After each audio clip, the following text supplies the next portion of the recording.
Nay, maraming salamat po, Nay, sa pag-aalaga mo sa amin araw-araw, sa pagmamahal at pag-aruga mo, Nay. Nag-iitsa ka sa puso ko, Nay. Masaya po ako, ikaw nanay ko. Okay lang po sa akin, pangaralan mo po ako, Nay. Pagalitan mo po ako, tsawayin mo po ako. Ipaalam mo po sa akin kung anong tama at mali. Dahil bata pa po ako, Nay. Kailangan sundin kita, Nay. Kasi ikaw po ang nakakaalam kung anong dapat para sa akin. Salamat sa sakripisyo mo sa amin, Nay.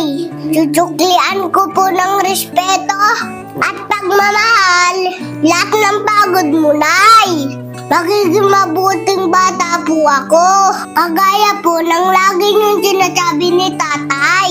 Mahal na mahal kita, Nay.